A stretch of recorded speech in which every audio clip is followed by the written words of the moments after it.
So hold your calls and your emails this morning. It is a Monday morning. That would be the 5, 6, 7, 8, 9th of August, 2022. We have a great week for you.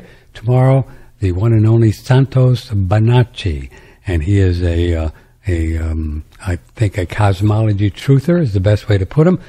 Jack and Margie Flynn, they talk some about their latest book, which is all about banking and how you can navigate the banking world and hopefully not get in trouble and possibly protect yourself, and some very interesting things.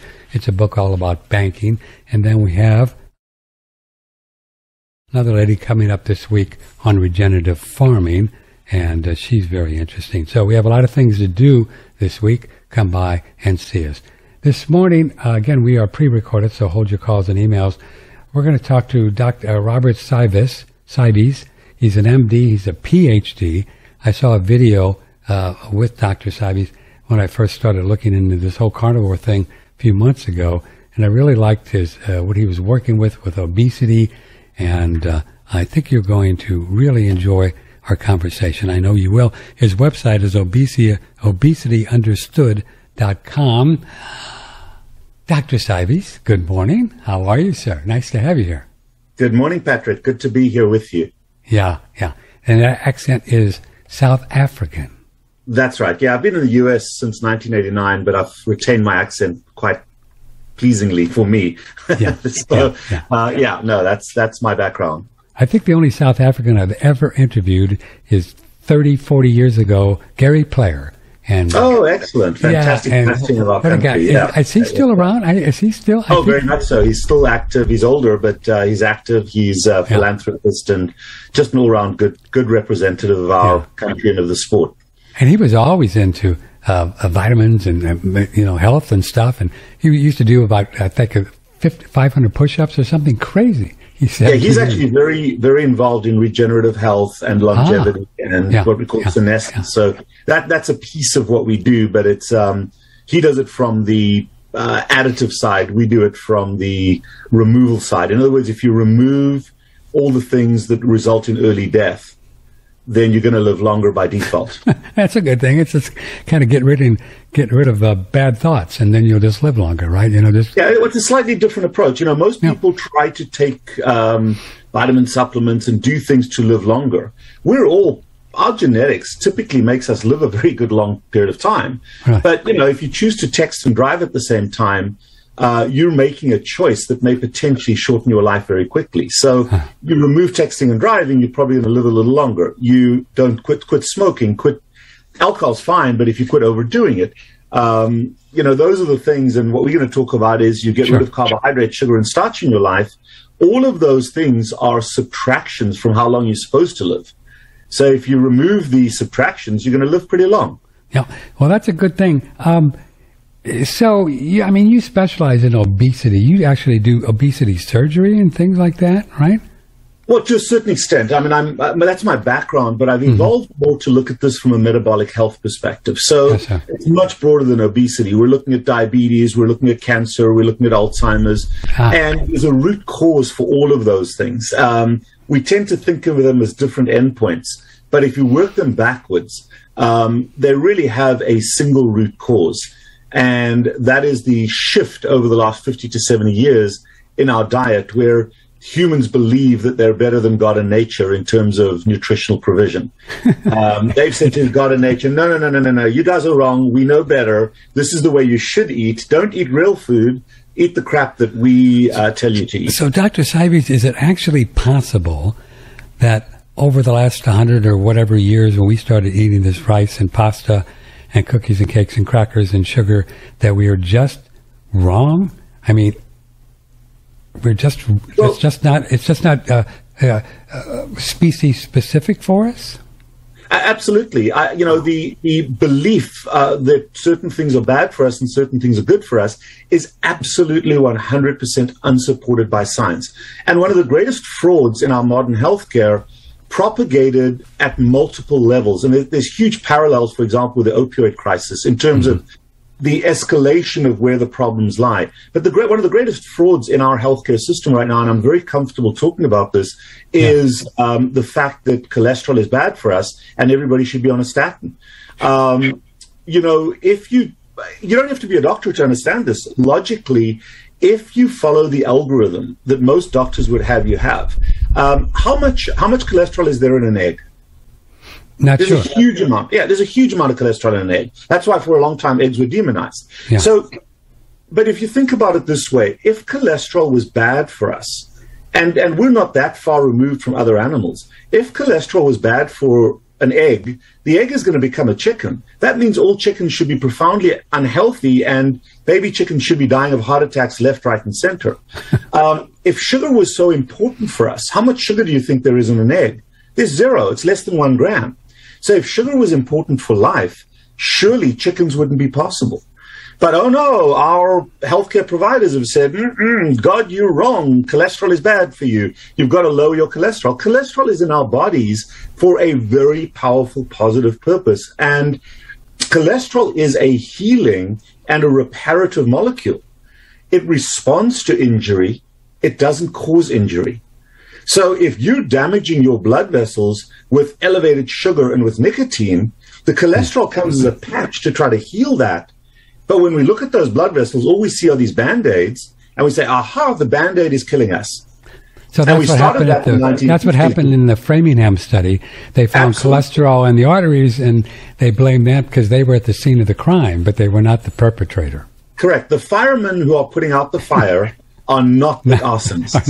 And yet we've believed in that, and then pharma took that over. They've got I think last year it was $3.2 trillion was spent on statin medications worldwide. No, wait. Oh, $3 trillion worldwide, Dr. Seifert? $3.2 trillion was spent on one medication class called statins. Is that number correct? Is it that much? Wow. That much. So if you look at that amount of money, wow, the amount of lobbying, the amount of invasive advertising is enormous. Wow. And, there's just, we as individuals need to ask our providers, why is this important?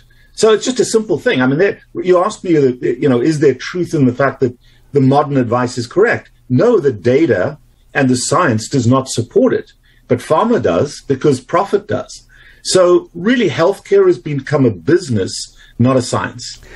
And MBAs are less likely to treat you than your physicians. But we've been conned. A brother of mine who I talk about this, who I love dearly, and I talk to him about the statins that he's on, and he goes to his cardiologist, a true story, and his cardiologist says, I'm sorry, I won't treat you if you get off the statins. And you know what? That cardiologist's right. It is also the right to your brother to say, thank you very much, I am not going to have you as my treating physician. Right. And the majority of my patients, and this is so sad about healthcare, it is so sad that the majority of my patients have had disputes or have fired their own healthcare providers because of the inadequacy and the lack of support and that kind of paternalistic attitude. Patrick, what I tell my patients is this: look, I can give you all the science behind the falsehood and the fraud of statins. And I can tell you that it's probably not in your best interest to use a statin. But if you want to use it, if you believe you should, I don't care. I mean, I care about you, but I'm not going to tell you I'm going to fire you if you take a statin. Right. See, here's the thing, Patrick. The one thing all human beings have in common, all of us, we're all going to die. How we get there is our choice. Along the way, we gather knowledge so that we can make better choices. And based on that knowledge, we then decide for ourselves what pathway, what trajectory our lives take. Yeah. So, I'll tell you an opposing argument to that cardiologist about the statins. You can then weigh up their advice versus our advice, and then you can decide for yourself which advice to follow.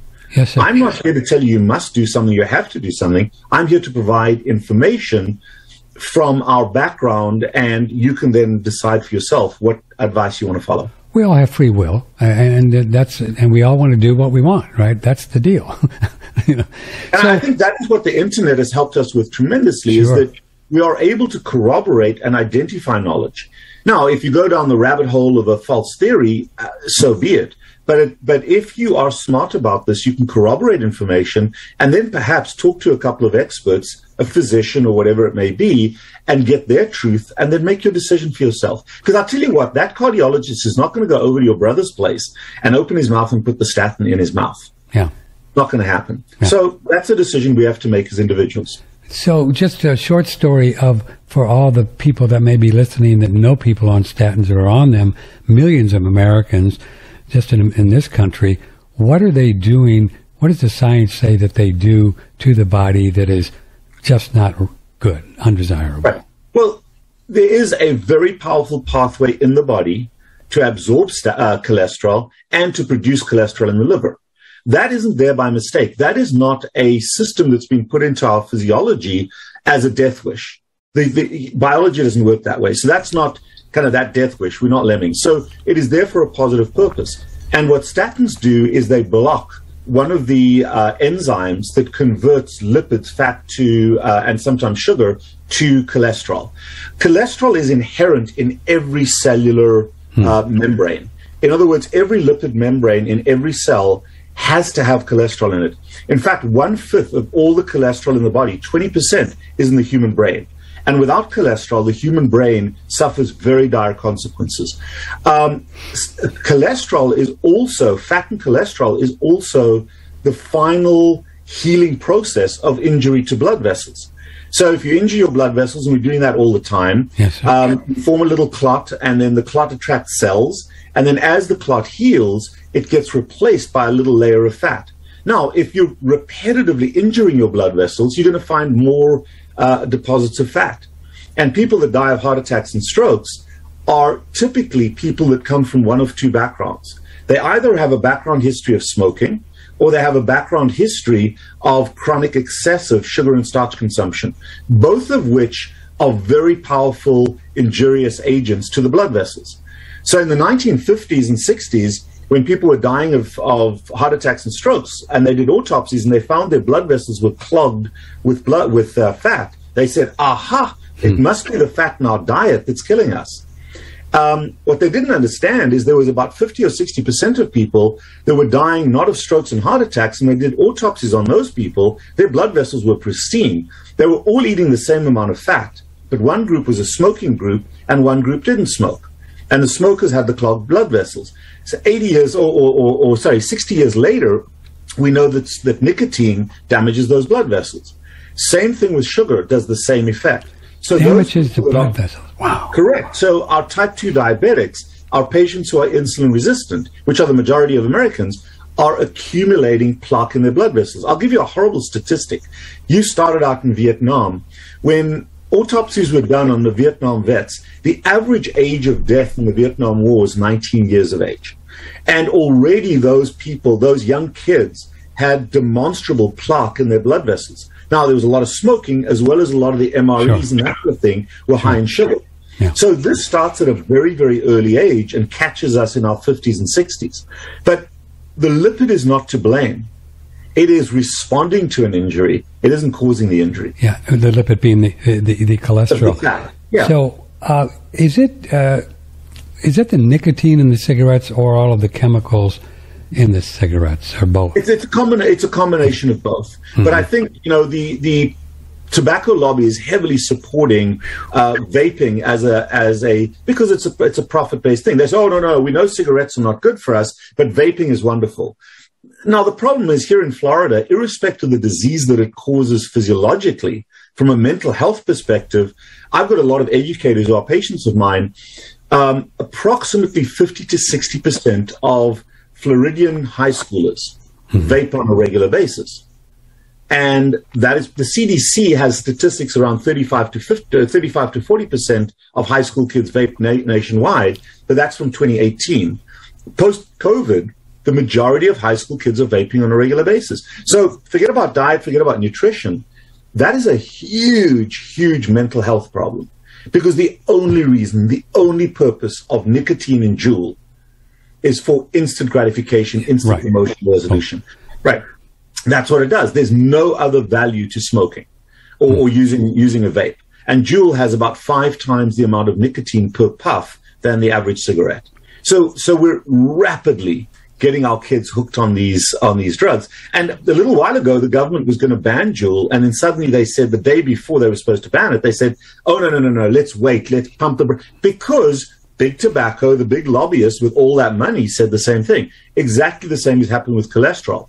When you have a $3.2 trillion industry, and those are 2019 statistics, or 2020 statistics, when you're making that much money off a medication, think about the opioid lobby. Think about how much money the pharmaceutical industry made selling people opioids, and funding Congress and funding the senators to not lobby against the pharmaceutical company, be it statins, be it opioids.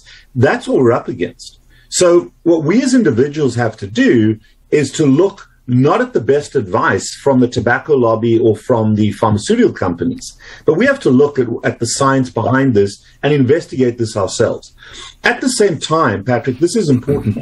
If your doctor believes you should be on a statin, it may be because they're concerned about cardiovascular disease.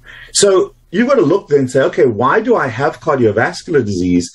And what can I possibly do to mitigate that if a statin is going to magically fix the problem? Exactly. That's a good question, too, for those who believe they have some kind of damage going on in their veins and taking statins. Can they, by changing their lifestyle, heal that?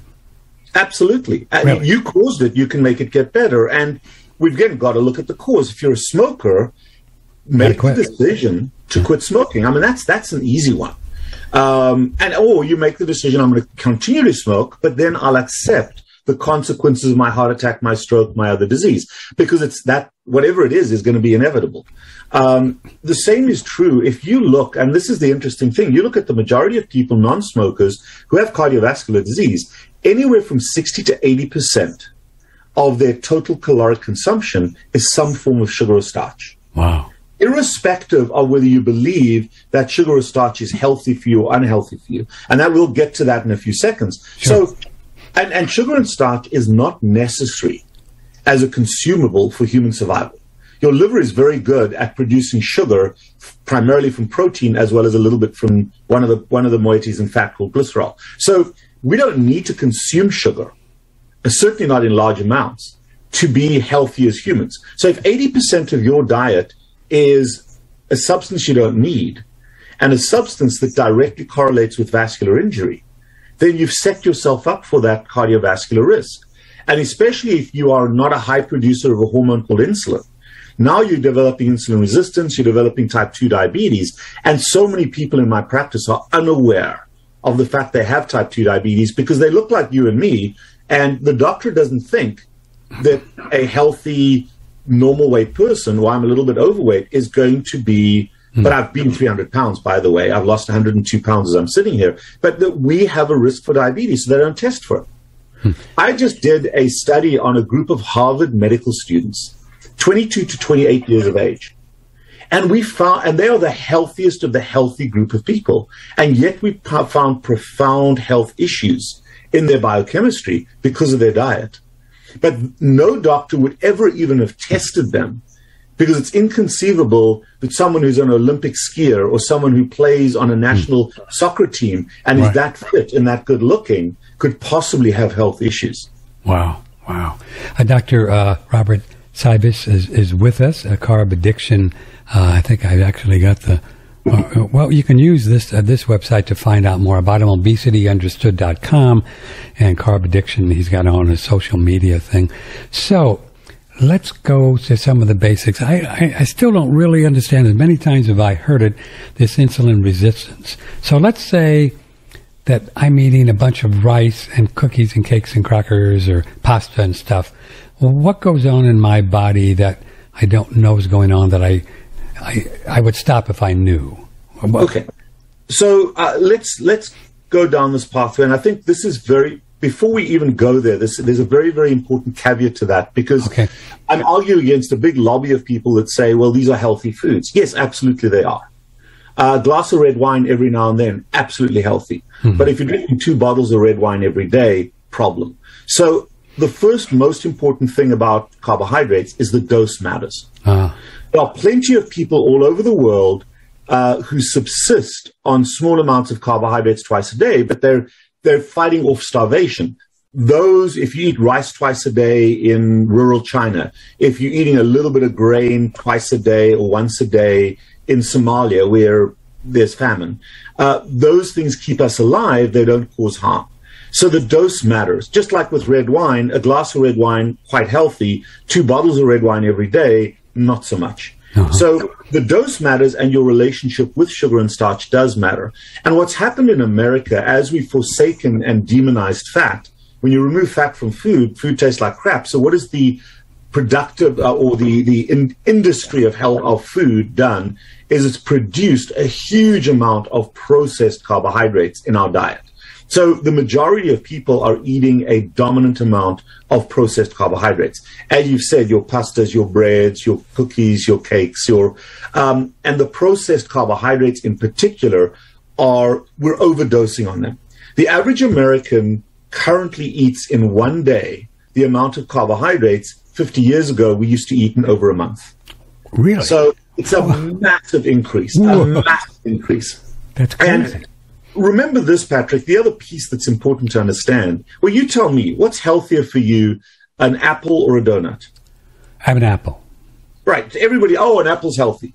But here's the problem. If you're obese or diabetic, the apple has twice as much sugar as the donut, and it's exactly the same sugar. It's glucose and fructose. It's the identical molecule that enters your bloodstream. So apples are very healthy for healthy, skinny people. But if you're diabetic and you watch your blood sugar, it goes through the roof for 4 or 5 hours when you eat an apple. So that's where the dose matters. Same thing for the donut. Same thing for the donut. And an apple, when you and I were young, an apple was a little sour thing this big. Yeah. Now it's this massive thing that lasts forever, and it's full of sugar. Plus, apples used to be seasonal. Now, 24/7, you can go down to the store and buy them. So therein lies part of the challenge, is how our world has evolved to give us ready access to those foods. So in the US, we've solved the hunger crisis to a certain extent by surrogating with a group of industrially manufactured carbohydrates. So that's part of the problem, is that dose has become that issue. And then a lot of people have shifted away from primarily eating for the nutritional value of food toward more and more eating and using sugar as a drug, as an instant gratification drug, because it has as powerful an endorphin effect as nicotine, as alcohol, as a small dose of cocaine. So we're using sugar and starch and a process of snacking for its mental health value rather than for its nutritional value. I see. As it says on my mug over here, a snack is always an emotional event. And we surround ourselves with it these really things. is, isn't it? When you think about it. It really is. Yeah, it really is. I mean, if you think about it, if you smoke a cigar once a month, fantastic.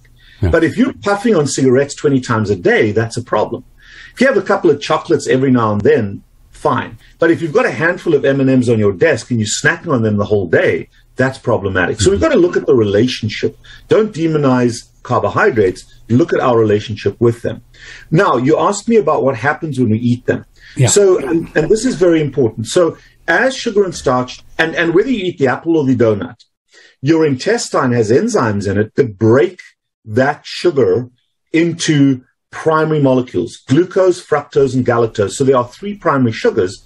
The most common ones that we eat is a combination of glucose and fructose. Fructose being the most harmful one and the most common one in manufactured foods. And as those enter our stomach, they release a hormone that triggers the release of insulin. Most people have heard of insulin. Yes. And as the sugar gets into our bloodstream, insulin's job is to shove that sugar into our cells where it can be used for energy. In the liver, that energy is stored as glycogen and sometimes converted to fat. That's where our fat comes from. Obesity, fat, body fat, does not come from excessive protein or excessive fat. It comes exclusively from excessive sugar. Okay, so let's slow that down a second and repeat that. Because the old idea, I remember in the 90s, and we were all there, this low-fat thing, and it was just crazy. And to this day, you still have a hard time getting anything but low-fat yogurt, right? I mean, the whole shelf is everything is low-fat. So the sugar goes... Let me make a dramatic statement. Yeah. It is impossible to get fat from eating protein and fat. Impossible. Impossible. And the reason for that is because the human body won't allow you to do that. It won't allow you to do that. There's too many hormonal checks and balances in that. I'll give you another example that is easier to understand. How much water, if you're really thirsty, how much water can you drink at one time? 16, 32 ounces. No, you have no idea. Yeah. You have no idea. And because you don't need to have an idea. You're thirsty, you start to drink. At some point, it could be 16 ounces, it could be 20 ounces, it could be 30 ounces. A signal goes from your brain to your belly that says, Patrick, your thirst is going to stop. Yeah, you've had enough. And you automatically stop, and it's very difficult to overdrink water at one time. Right. If I give you a case of beer, and I'm not going to ask you, I've done this experiment purely for scientific purposes. I can drink 1 or 2 or 3 bottles of water, but I can flatten a whole case of beer. Of course, by volume, I'm not an Yeah. alcoholic, but by volume, the beer is much greater. And the reason for that is because the alcohol gives me a buzz. The more I drink, the more buzzed I get, the more I can. So I'm overriding the thirst quenching signals from the beer.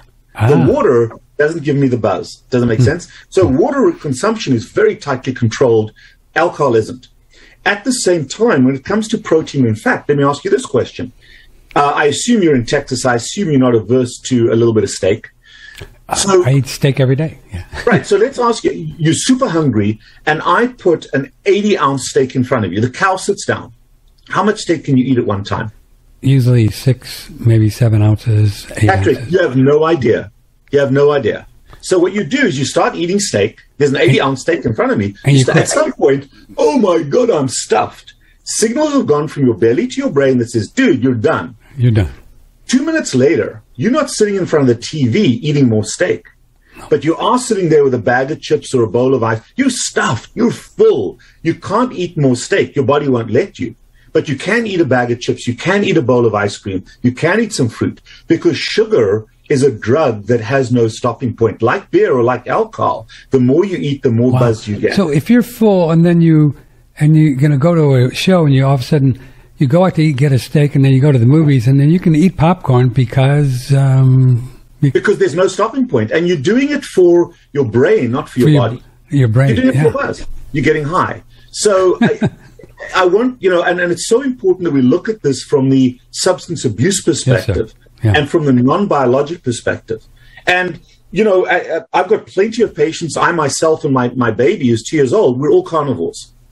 And we believe we eat a ton of meat. But the reality is I've lost 102 pounds being a carnivore. And I look at my carnivore population, and they are losing weight like crazy, despite the fact that they eat massive amounts of meat, at least by their mindset. So calories, it is false, it is a fraud to talk about calories in terms of weight loss and weight gain, because the human body doesn't work that way. Because if the calories come from protein or fat, they get utilized very differently to sugar. So speaking in terms of calories immediately negates any positivity of any diet. But all diets are based on caloric reduction. That's why they fail. I think it's fascinating that I'd never heard before in all these years that pathway between carbs and fruit and any sugar that goes to the liver, which then makes the fat, which is what causes obesity. Correct. Exactly right. Wow. So because the traffic then is from liver to fat cells. If you eat fat, if you eat your ribeye steak that you eat every day, that fat bypasses the liver, goes straight to the fat cells, and then between meals, you use that fat is trafficking from fat cells to liver, okay, when your insulin levels are low. So you're using the fat that you ate. When your insulin is high and you need insulin to shove the sugar into your blood, into your cells, your traffic is now liver to fat cells, and insulin blocks the release of that fat from the fat cells. Wow. So you're hungry all the time and you replenish. So you're adding to your fat cells all the time. And, one of the things about a carnivore diet or a so-called ketogenic diet where you're not eating sugar is you stop snacking. You're not eating that often because your body doesn't need that perpetual replenishment. Yeah. And, if you're smoking every day, as soon as your nicotine levels drop down, you need to smoke some more. Same thing when you're eating a lot of sugar. As soon as your blood sugar levels come down, you need to replenish them. If your blood sugar levels are baseline and you're living in ketosis on ketones and you're living on fat, you don't feel hungry. So you may eat once or twice a day. I've been testing my blood sugar in the morning since I get on a carnivore diet of 2.5 months. And it's 40 and 50, 60 some mornings. Yeah. I mean, it's low, and yet you don't feel terrible. Most diabetics, if they're at 50, but when I was eating carbs, if my blood sugar went to 60, I felt terrible. I needed to eat. I felt like I was going to die if I didn't eat. Isn't that interesting? Well, Patrick, the reason for that is because instead of using sugar as your exclusive fuel source, and then when your sugar levels drop low, you feel terrible, particularly your brain, you're now using something called ketones, which is the healthiest of the energy sources. And your brain is very adept at you. In fact, your brain prefers ketones. It uses a little bit of sugar, but it prefers ketones. So if you're in ketosis, it doesn't matter that your blood sugar drops a little bit low. You feel fine. And that is your body's normal regulation. So let's get back to insulin. So when you eat that sugar and starch, insulin shoves that sugar into your cells. But sugar at high levels is toxic in any space you find it. So high levels of sugar is toxic to your intestine. It's toxic to your liver. We call that fatty liver. A fatty liver is not the fat that you've eaten that made your liver fat. And most Americans have fatty liver at various times. It is the conversion of sugar to fat in the liver that gives you that harmful fatty liver. So insulin causes that. And when your sugar levels increase and are perpetually increased inside of your cells, it damages your cells. So the way the cells respond is they lock the front door and throw away the key. In other words, they block the receptor for insulin. So what happens is insulin has to lock onto this receptor that opens the door and allows sugar to get into the cells. And if the cells block that receptor, insulin locks onto it, but the door doesn't open. So the cells themselves have a lower amount of sugar. It protects the cells, but now the sugar builds up in your bloodstream. So genetically, some human beings can produce huge amounts of insulin. So the pancreas says, where you produce insulin, the pancreas says to the cells, no, you lock the front door. Guess what? I'm going to throw more insulin at you. I'm going to throw the battering ram at you and break that door down so you can shove more sugar into the cells. Those people who are high insulin producers can turn sugar into fat very readily. Their blood sugar isn't very high, but they become enormous. They're so-called obesogenic because they can produce a lot of insulin. So if you see a 400, 500-pound person walking around, they're typically a very high insulin producer. They most often don't have diabetes. On the other hand, if genetically you can't produce a lot of sugar, if you become insulin resistant, if that cell locks the front door, now I don't have enough insulin. So what happens is the sugar builds up in your blood vessels, and elevated blood sugar over time damages the cells in your blood vessels. We call that diabetes. The red blood cells get damaged, and we measure that as something called hemoglobin A1C, which is sugar permanently attaching to the red blood cells. And at a certain measurement, now you have type 2 diabetes. Those patients may not be enormous, they may be overweight, but now you've got this elevated blood sugar. So the same problem, chronic excessive carbohydrate consumption, but two very different outcomes. You've got diabetes on one hand, you've got obesity on the other hand. And along with that, you've got your cancers, you've got your autoimmune disease, you've got your polycystic ovarian syndrome, you've got Alzheimer's. All of those diseases are consequences of elevated carbohydrates in our diet. Wow. So you cannot have type 2 diabetes if you don't eat sugar. So so a lot of the Alzheimer's and the things going on with some of the elderly population, it's probably a lack of fat and too much sugar? Could be. Exactly right. So what happens, and I've just got on my YouTube channel, Carb Addiction Doc, I'm doing an interview with one of the world's top researchers in exactly that. And I'll give you an astounding statistic here, Patrick. His name is Stephen Cunane, Professor Stephen Cunane. He's in Quebec in Canada, does phenomenal research in Alzheimer's, in brain development and Alzheimer's. So he did a study, and he was looking for people. This study happened to be in women with mild cognitive impairment. And mild cognitive impairment over time becomes Alzheimer's. Okay, just like insulin resistance over time becomes diabetes, mild cognitive impairment slowly becomes Alzheimer's. And he looked at a group of women he tested them, and they all tested positive for mild cognitive impairment. And they all also had polycystic ovarian syndrome, which is from high levels of insulin and high levels of sugar. And by getting them on a low carbohydrate, high fat diet, and he added something called MCT oil, which is a particular type of fat to their diet over 6 months, he could prove that in these women, he was able to reverse that mild cognitive impairment. Wow. So he was able to repair their brains, because he does studies. He does something called a PET scan on the brains and can show the damage that's happening in the brain and correlate that with cognitive impairment. Does it make sense? Yeah. Wow. Okay. Now, MCT. So he was able to, but let me give you the astounding statistic, Patrick. Okay. What do you think the average age of these women were who had mild cognitive impairment? In other words, brain damage, reversible, but brain damage from too high a sugar and too low a fat in their diet. What is their age? It's probably lower than one would suspect, 40 or 50. 23. Whoa. 23? And this is published data. You can look it up. Stephen Cunane just published PCOS paper. The average age of these women with cognitive impairment was 23 years of age.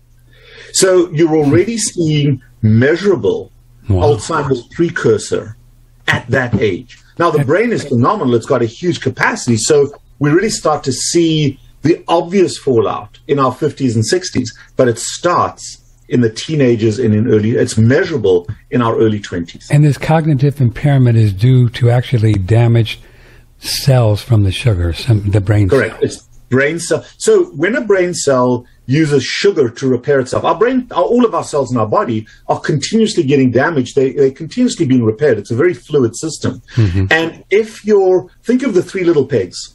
If you build your house of straw and wood, it's not so good. The house doesn't withstand the wolf blowing it down.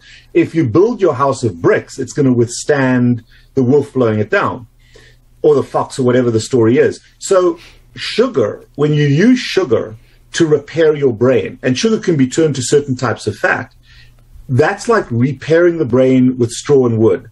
Doesn't work so good.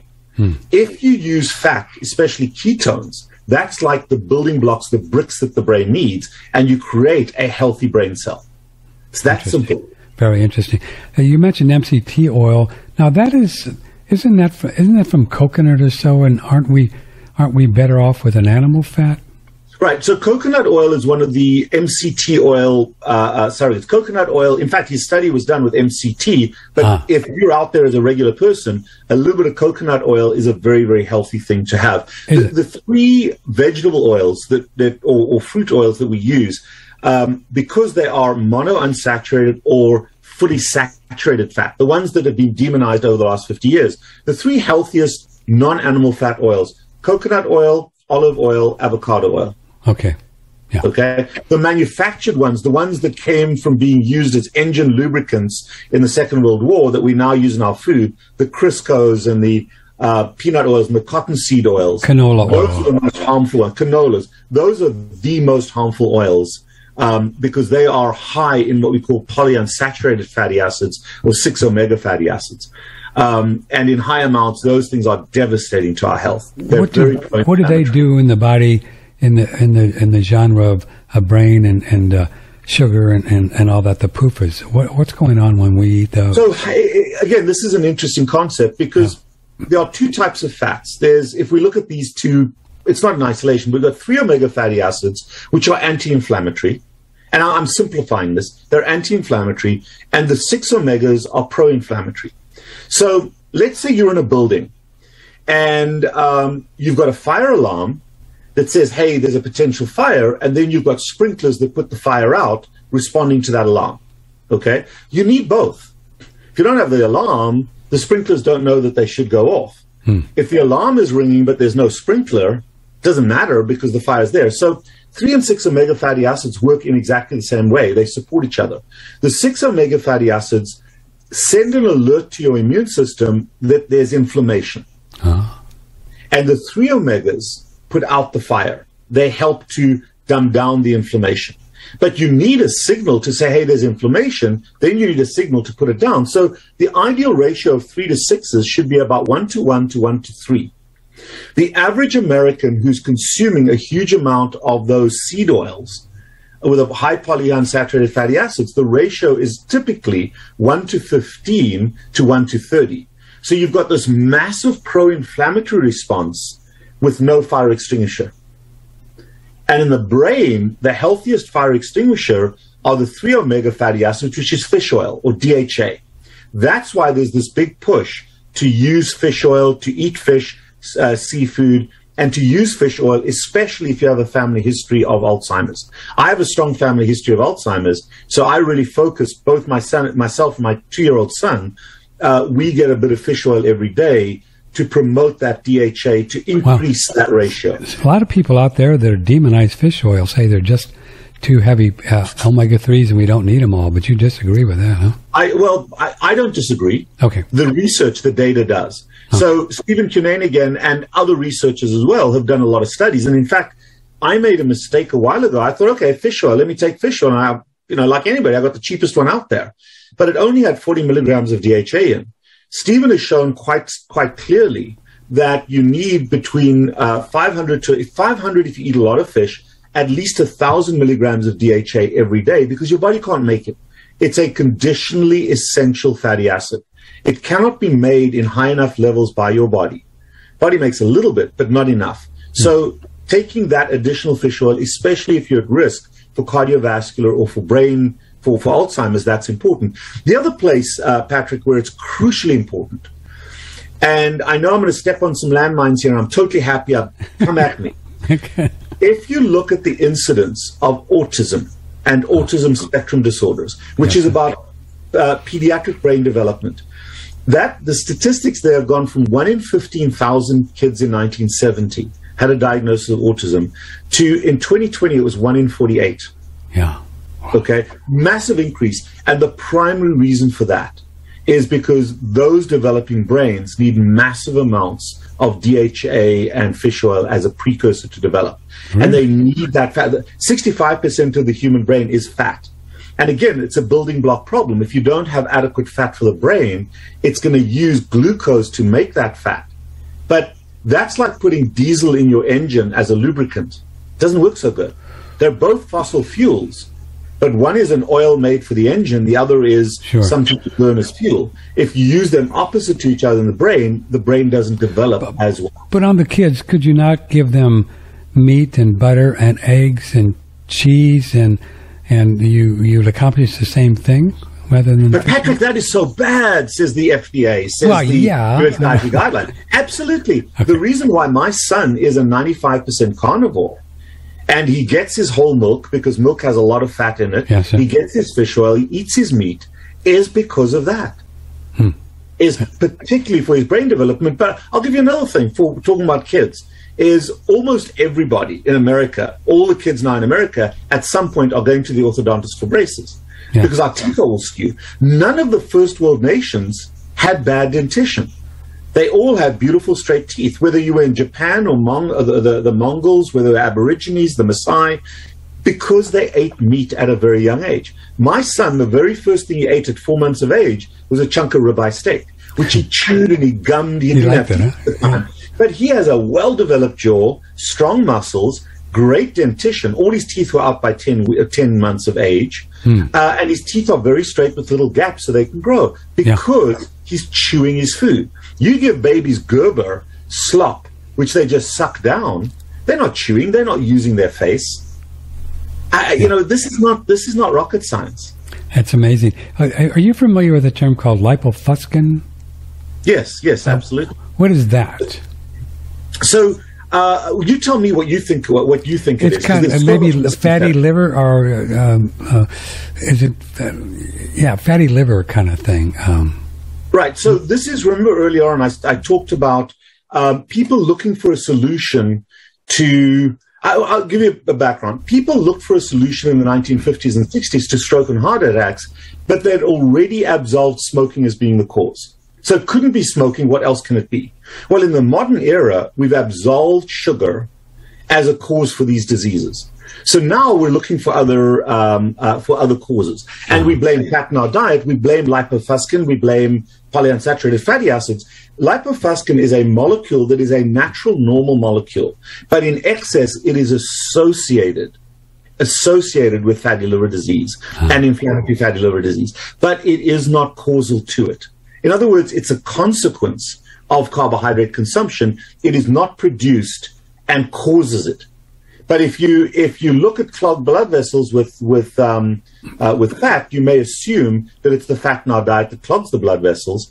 The same thing. You look at high lipofuscin levels and other levels in people with AST, ALT, alkaline phosphatase, elevated levels. You say, aha, that's causing the fatty liver disease. It isn't. It is a byproduct of a dysfunctional liver. Is that also tied in with a thing called yellow fat disease, lipofuscin? Exactly the same thing. So you've got brown fat and yellow fat. Yeah. Brown fat is the healthy fat that comes from the storage of fat. And all babies are born with a lot of brown fat, and they're in ketosis. Yellow fat is the fat that gets produced when you convert sugar to fat. And the fat droplets are a little bit different. Does that make sense? Yeah. So one is a storage depot. The other one is a biologically necessary fat. So brown fat gets produced when you eat fat. Yellow fat gets produced when you convert sugar to fat. They're very, very different. Very different. We have a great, a great regenerative farmer, pig farmer in the farmer's market here, and he does all totally vegetables and no grains and stuff like that. And he says that the fat on his pigs is so impressive that when he gives them to a chef from England, from French and stuff, they look at it. That's the pig I want because that's the color fat I want. Isn't that exactly right? Yeah. Absolutely right. And so you talked about lipofuscin a little bit ago. Lipofuscin is it's a molecule that gets produced along with that yellow fat, but it isn't. And now you see a lot of lipofuscin in people with liver disease or with people with massive yellow fat, and you blame that for the disease. It isn't. It's a byproduct of production. So it is produced and accumulates in these cells and may be toxic to those cells, but it didn't cause the damage. It's a consequence of the damage. It's a consequence. And it can be seen under the microscope. So when you look at fat and you see this under the microscope, aha, that must be the problem. I see. Dr. Robert Cywes is with us, Patrick Timpone, OneRadioNetwork.com. We're going to do a little break. His website is called obesityunderstood.com. You can also find him on social media thing, Carb Addiction. He does that to stay connected with his people. Dr. Cywes, stay right there. We're going to do a break, and then I'm going to really dig into how is it possible that we could really get everything we need from meat. I mean, okay, so we're going to do that. It'll be fun. Stick around. We pre-recorded this show, so hold your calls and emails. Hope you're enjoying it. Santos Bonacci will be here tomorrow, Tuesday, and if you'd like to go into a sauna and have some fun, listen. Previously with cardiologist Dr. Joel Kahn, 35 years experience in cardiology. On your commercial break, you hit a hot button because I'm a giant fan of infrared sauna and the cardiac benefits. Tell us about why you like these saunas for the heart. What does it do? In Japan, it's a traditional therapy of heart disease to even sick heart patients to sit for 15 or 20 minutes in an infrared sauna, then lie down and rest and hydrate for about half an hour. They call it WAON, W-A-O-N. It means soothing heat. And they've done research studies, like 30 of them in humans. Anti-ages your arteries and improves the strength of your heart, and it may actually prolong survival in sick heart patients. Anybody can just, again, go to the Internet, read about infrared sauna heart disease, or put my name there because I've written many articles about it. Now there's data coming out of Sweden and Finland because they've published some amazing data. The number of times a week you're in a sauna, number of minutes each time. You can just track out how long you're going to live. So very powerful therapy by being in, my favorite is an infrared sauna. Well, I don't know about, thank you, Patrick. The very reason I turned that off is because we have an everyday, really great sale with this puppy, and it is the RelaxFar infrared sauna. It is made in Medical University in Taiwan. They've run several awards, and if China doesn't, or the United States, or somebody doesn't mess with Taiwan, maybe we'll still have them in the future. I don't know. Geopolitics, you never know what's going on. But they're really great units. They're very low EMFs. We measured them. We got all the fancy things. They just have some magnetic energy, like, sitting next to your refrigerator or your juicer or whatever, or when we used to juice. But they're great units, $1,295, delivered $1,295 in the lower 48. For those of you in Petaluma, that does not include Alaska or Hawaii. And we ship them all over the world. We've shipped one to Italy a couple of weeks ago, and it comes with the proper plug. because as you know, we in this United States, we have the right plug. Everybody else has the wrong plug. I'm just kidding. Everybody has a different plug. And so we'll get you the right plug. Just email me. That's the only way to get the price. Patrick, OneRadioNetwork.com. One of the biggest sales of the year is on one of my favorite things that I take every day. I don't do a lot of supplementation, just food, but pine pollen is from trees. It's pollen, and it's on sale right now. Promo code RESTORE20, 20% off. Here's a little bit on pine pollen. Check it out. Recently, we asked Daniel Vitalis if taking pine pollen would dampen the body's own testosterone building mechanism. Yeah, some research has been done to see if pine pollen would have that kind of effect, because we see that with pharmaceutical testosterone supplementation. But what they found was you'd have to take the equivalent of about 2 bottles per day of our pine pollen extract to create that kind of an effect. So it's really safe for people at any age, and we found it to be really safe for both men and women. Today, a lot of women are also looking at testosterone replacement therapy, and I think before anybody looks to the pharmaceutical industry for anti-aging therapies, for anabolic therapies, they should probably look to nature first, and they should probably look to Surthrival's pine pollen products. And not just our pine pollen gold extract, but also our pine pollen pure potency, which contains erythro root and also stinging nettle root, which helps to free testosterone that's already in the body, but has been bound up. It helps to free that in the blood. That's my favorite, the 4 Ps, really. Yeah, that's the one I get, and it's on sale right now. Restore20. Restore20 is the promo code for 20% off. Biggest sale of the year on pine pollen. I've been taking this little guy for maybe 12, 13 years every day. Not that whatever I do is smart, because I'm crazy. I don't know what I'm doing, but, check it out. Last time I checked my testosterone, I did for fun a couple years ago. It was like 860, 870, or 900, something like that. So, I'm going to still have babies someday, and I've clocked around 76, whatever. Yeah, you know what I mean. Okay, go on. It's on sale right now. Check it out. You'll like it. Whoops.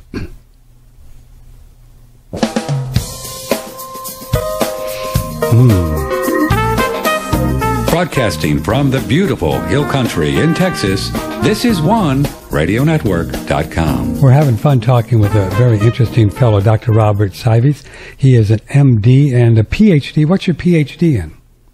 My PhD is actually in liver metabolism, liver transplantation. So I worked with, at a time where sugar was supposed to be the cure for all liver ailments, and was at the forefront of beginning to discover that it's actually a problem rather than an issue. So we fed livers that were ill sugar, thinking it would improve them, but it made them worse. We had to have that aha moment to realize all the stuff we believed in was incorrect. And it's so difficult for scientists who truly believe in something to realize that they're wrong and then to figure it out. So it's taken us a long time to change that. But yeah, that's my PhD. It was in liver transplantation, liver glucose biology.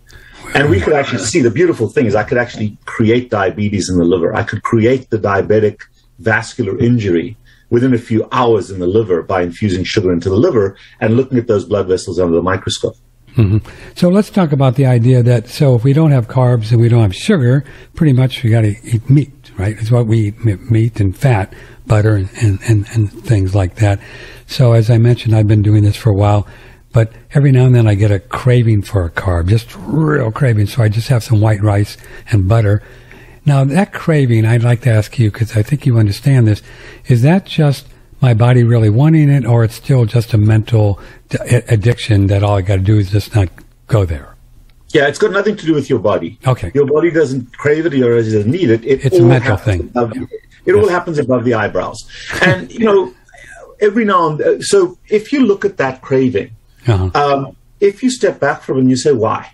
Why do I need this right now? And the answer is almost always, I'm stressed, I'm bored, I'm depressed, I'm anxious, I'm angry, I'm sad, I'm having fun for pleasure. It always correlates. One of those things, right? Of emotional restitution. Yeah, I call all of those words emotional tension.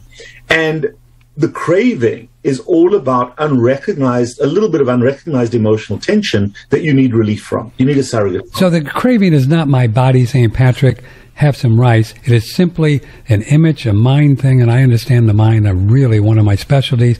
It's just an old image that flashes in a state of consciousness, and I think about how it feels when you eat a carb, and that's the addiction. All I got to do is just don't pay attention to it. Right, and I think, in your case, it may be more of an abusive relationship or even a valuable relationship. In a 300-pounder like myself, I know that's a feeling, and I still get them, that I've got to combat by not having access to that rice. Because the problem is that, one handful of rice, one serving of rice, no big deal. It causes no harm. No. But then again, if you're an alcoholic, one sip of beer isn't going to make you drunk. But in addiction, the threshold is the word permission. Once you grant yourself permission, you've combated a whole bunch of incredibly powerful defenses that defend against the harm of the drug. And when you cross that threshold, in other words, addicts are extremely good at distorting the reality of harm to give themselves permission to have their drug. Can you imagine rolling up your sleeve, putting a tourniquet on your arm, heating up a powder in a liquid and injecting heroin? Wow. There's no difference between the heroin addict distorting the reality of that ridiculousness to give themselves the high versus the average person who goes over to the fridge and piles up a whole pile of ice cream and eats it. Because it's about the process. Every obese person, every type 2 diabetic knows that ice cream is probably not a good idea. So we create this distortion of reality that I know it's not a good idea, but right now, for this very valid reason, it's appropriate. There's never a valid reason for anyone to shoot up with heroin or for an alcoholic to have a drink. And there's never a valid reason for a type 2 diabetic or an obese person to eat sugar. And yet we create circumstances that validate in a distorted way our requirement for that. When did the whole sugar thing start and carb thing in our culture as a species? Do we know, when people really started growing wheat and rice and stuff like that? Well, I think that the initial strategy, way back, we're talking about hundreds of thousands of years ago. A long time ago, pre-Egyptian culture. The Egyptians were the most successful. In fact, if you look at some of the foreign language use, the Greeks, for example, I believe it's the Greeks, called the Egyptians bread lovers. Because sarcophagia, which is because they were grain consumers. Now, they did that so that they could reliably store food through drought. And so our migration away from animals toward a farming culture and potentially a herding culture was really about survival. And we human beings, really what defines us as humans, our bodies are pretty pathetic relative to the animal species. Our brains define that. And our brains evolved because of our consumption of marine fat. So we evolved along shorelines. And it's smart. Shorelines, you've got access to fish, you've got access to seafood, you've got access to kelp and that kind of thing. You've got access to animals that come down to drink water at the shoreline. And if you live on a shoreline, you've usually got good water at a lake shoreline, water for agriculture. So we started developing control over plants and control over animals. And that's what defines us as humans. We became farmers and ranchers. And we built up a reliable storage of products. Well, most plants don't store very well, but grains do. And we became a grain-based culture. And yet our ability to store grains was far faster than our genetic transformation to tolerate those grains. For eons, we moved away from being vegetarian animals to be more carnivorous, which allowed our brains to grow. There's also another principle behind being more carnivorous is that if you think about a vegetarian animal, cows have vegetable material, plants have very, very poor nutrient quality. So therefore, you have to spend a lot of time eating a huge amount of plants to be able to get adequate nutrition. So cows will graze for 12, 16 hours a day. Yeah. Well, that doesn't give them a lot of time to watch Netflix movies. So what we human beings did is we started eating much, much more nutrient-dense animals which gave us a massive bang for buck in a very short period of time so that we could do other things. Does that make sense? Yes, sir. So be productive and be strong. I'm Correct. finding that with this, just eating steak and meat, steak and butter and eggs. I'm writing screenplays as my second job, and I get a lot more done. I have more clarity. I can eat at night and stay up for 6, 7, 8, 10 midnight working. If I eat pasta, at 7 o'clock, I'm done. Boop. Right. An hour later, right? I'm just the best I can do is watch a movie. If I'm lucky and don't fall asleep. Wow. Well, the interesting thing about a carbohydrate load is sugar is very hygroscopic. It sucks up water. So if you eat that big carbohydrate sucks up meal, water. Wow. Sugar sucks up water. Think about it. If you take sugar, you can dissolve it in tea. You can't dissolve fat in tea. It's float. It's separate. Right. So what happens when we eat sugar, every molecule of sugar has 6 carbons. Each one requires attachment to 1 molecule of water. So every molecule of sugar requires 6 molecules of water. So you eat that goes around your blood system, it goes to your brain, and your brain lives in a closed box. So even a small amount of swelling of your brain causes basically like a little minor concussion, is the lay word of looking for it. So after we've had a big carbohydrate meal, you go out for lunch, the least productive workforce is in the hour or two after lunch, because they're all kind of dealing with a minor concussion. You go out for lunch and you have a steak, or you eat some chicken. You just, as you said, you're productive. You're wired, you're productive. Or what you find is that you've eaten enough in a short period of time. My steak last night will see me through till dinner tonight. I've stored that. My insulin level is low. I'm now able to use my fat stores. I don't need to eat because I've got that food inside of me. So now I have time to be productive without spending time in the kitchen or grazing. So I'm much more productive on a carnivore-based diet, or really a ketogenic-based diet. Okay, we'll talk about the difference, but for me, this is so fun because I am not hungry anymore. I'm just not hungry, and I just don't eat until I get hungry again, and so I don't care what time it is. And when I get hungry, then I eat. I mean, it's Correct. pretty fun, right? Rather than saying I have to have lunch and breakfast and dinner. Do you just eat once a day now? I plan to eat twice a day, but whether I eat twice a day or once a day really depends on how busy I am. No. If I'm really busy, there's plenty stored. Okay, I'm not going to die of anorexia if I skip that meal. No. And even if you're fairly skinny, you've got enough stores in your fat cells to survive to the next meal. That's the beauty about being human. So when your insulin levels are low and your glucagon levels are high and you're living on fat suppresses appetite. And then every now and then you feel hungry. And that hunger says, okay, I need to eat. But you know what? Here's an interesting concept, Patrick. For the most part, when people say they're hungry, it has nothing to do with nutrition. In the old days, when you were younger and we lived on the plains of Africa and we said, I'm hungry, it meant we had to grab our bow and arrow, grab our digging stick and go and find food. Right. Our bodies needed food. In the modern era, certainly in the last 40 or 50 years, the majority of people spend their entire existence within 50 yards of an abundance of food. Hunger no longer equates with nutritional deficit. Wow. Hunger has become the same as I need a cigarette. When someone says, oh, I need a cigarette, it doesn't mean that they're not breathing very well. It means that they've got some emotional tension. They need relief. Nicotine gives them that relief. When an obese person will die, oh, I'm hungry, they're not saying my selenium levels are low. What they're saying is I'm a little stressed, I'm a little bored, I'm a little anxious, I need relief. I need to eat something to give me that emotional relief. That's why a snack is always an emotional event, because it gives us that little mind-cleansing moment. But it's an instant gratification mechanism that, when accumulated, causes harm in the back end. So and you're suggesting that in modern times, we're around breakfast time or lunchtime, that subconsciously and consciously we think it's just time to eat, and that's pretty much what people think about hungry. Correct. And, you've got a dog. How often do you feed your dog? Once a day. Once a day. Most people feed their dogs once or twice a day. So what happens if the dog gets hungry at lunchtime? It doesn't get hungry at lunchtime because it's not part of its feeding routine. My dog doesn't say, Patrick, it's lunchtime. And you know what's interesting about my dog, and she's right here, she'll skip meals all the time, and sometimes 2 days in a row. Seriously, right, just because no she's food. She's eating nutritionally, not eating emotionally.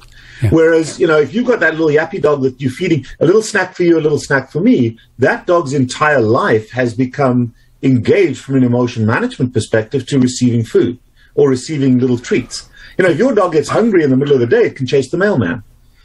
But it doesn't need Well, let's food talk about meat. I give her organic grass-fed meat, maybe every now and then an egg in there or something like that, extra fat. Sometimes I put in there her so she eats well, but that's all she eats. So, Right. So do we know for sure? I guess, there's too many people just doing carnivore, and you are, and that having a steak with fat and maybe butter, we're good. It's got everything we need. Is that true? Well, no, it's not true. Okay. And I think this is a very important point, Yeah. is that at first, going very narrow on what you're eating, is we usually go carnivore. The primary purpose for most people going carnivore is to correct a problem, diabetes or obesity or some sort of problem that came out of eating sugar. So it's not like we're already very healthy and we want to be a little healthier.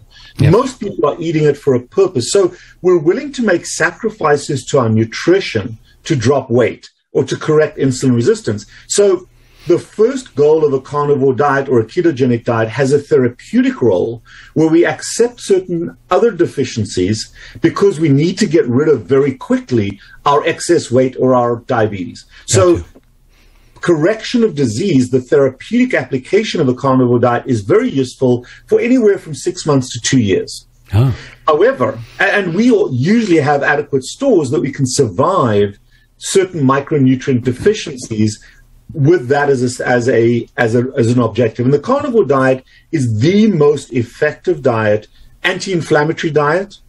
So if you've got Crohn's disease, ulcerative colitis, irritable bowel syndrome, acid reflux, it goes away very quickly. If you've got obesity, if you've got diabetes, the carnivore is the most radical but the most effective way to do it. Difficult to do and miserable at first. However, my veteran carnivores need to look at two separate things. Okay. Number one, the carnivore diet provides macronutrients, protein and fat, in abundance, the calories in abundance. What a narrow carnivore diet may do is leave you eventually with nutrient deficiency. So one of the things I work with my patients, okay, eat as much steak as you want to, I don't care. But let's also focus on a range of micronutrients. So you're getting your minerals, your vitamins, your trace elements, as you said earlier on, from your food, where it's supposed to come from.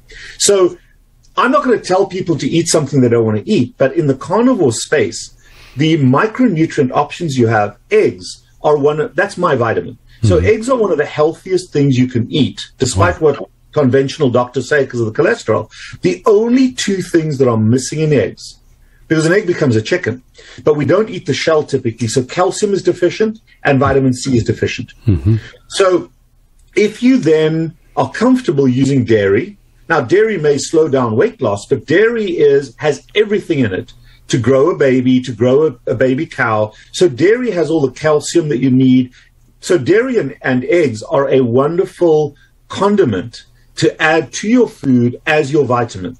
Cool. The other place we get a huge range of metabolically healthy vitamins and minerals is liver. So some people hate eating organs. Some people don't mind eating organs, but liver and kidneys are the organs that some people will eat as their vitamin store. The other place we can get it is from small fish and seafood. So your sardines, your oysters, your mussels, your clams, your shrimp. If you eat the whole animal, those small fish, they have huge, broad range of everything. Excellent. And again, you can set yourself up. If you don't like fish, but you eat eggs, that's fine. You don't have to eat them all. But the more broad your carnivore diet is, the better. So having that broader carnivore diet where you focus on your micronutrient consumption. And, when I say eat sardines, you may eat sardines for a meal, but it may be I'm eating my steak, but I'm going to have 1 or 2 oysters with my steak. Sure. And smoked oysters are fine, or 1 or 2 sardines with it. Or I'm going to make myself some hamburger. I don't like liver, but I'm going to take a chicken liver. I'm going to buy 12 pounds of hamburger, and I'm going to make my own burgers, and I'm going to throw some salt and some liver in there and camouflage it. So there are ways to do this. Even if you don't like liver, you can get it in without excellent. So the idea with the eggs and then the small fish and things that'll round out, and maybe dairy. Like I'm doing raw goat's milk. Raw goat's milk, does that get it? Absolutely perfect. Absolutely perfect. In fact, that's one of the few substitutes that works fairly well instead of breast milk for babies. With this whole formula crisis, raw goat's milk is actually was one of those few things that for a while, cow's milk doesn't work so good for human babies. The closest we can come is goat's milk. And at least during that crisis, if you could access it, that was a reasonable surrogate. If we can get raw butter and use that as the extra fat, is that the same as getting maybe just some extra fat at the farmer's market and cooking that up? We have access to that here, or does the butter do it if you just want to do the butter and a little bit of fat on the ribeye? Butter, ghee, tallow, lard are excellent. But here's the key thing. Early on, when you're trying to get into ketosis, when you're trying to suppress appetite, adding a decent amount of fat to your food and going very high in fat is ideal. People add butter to their coffee or whatever it may be. Sure. However, over time, you really only want to eat the fat that comes with the food. So if you're eating a ribeye steak, it's fine to grill a ribeye steak in a little bit of butter, but don't go and add a ton of it to it. If you're going to eat a filet, add some butter, add some cheese, add some bacon, add a piece of egg to it. So you really want to fortify with fat. You don't want to load up with fat. But you always want to have fat with your food. Mm-hmm. The only interesting thing with my carnivore veterans, and this is what we're seeing with people that are 2-5 years out on a carnivore diet, they are so fat adapted, they are so good at using fat in their diet, they don't necessarily produce insulin. So in those folks, way down the road, we have to find triggers for insulin. And that's time for a whole different discussion. So you asked me about the carnivore diet. Wow. It isn't a thing. It's an evolving entity. And that's where you want to align yourself with a healthcare provider who understands what you're doing so they can measure where you are and work to the next level. Does it make sense? So that's what you do with your people, and you're very busy. We had to do this on a weekend because you work all day, 5 days a week, and you're talking with people all over the world, and you kind of consult with them and work with them to get everything that they need. So there's a time when, would you feel, though, if you needed to adapt with some different ways to get the insulin up, would I feel that? Absolutely, yes. And that's so we use blood work to evolve this. So I'll do blood work on someone to begin with. They're profoundly insulin resistant. We slowly get them toward. We don't start with the carnivore diet. We slowly evolve toward it. If they choose to, they can be ketogenic as well if they want to. Results are slower but as good. And then we follow the insulin resistance till it becomes insulin sensitive. But then over time, they may become insulin suppressed, where they're no longer releasing insulin. And now you're starting to feel crappy, your blood sugars are going up, you may actually gain a few pounds in weight. And that is because your body's taking excess protein, turning it to sugar. That's where sugar comes from in a carnivore diet. That's why you don't need to eat sugar, because your body will use a little bit of that protein. But if you're so busy using fat, you don't use that sugar, then you turn it into fat, and it kind of goes off a little bit.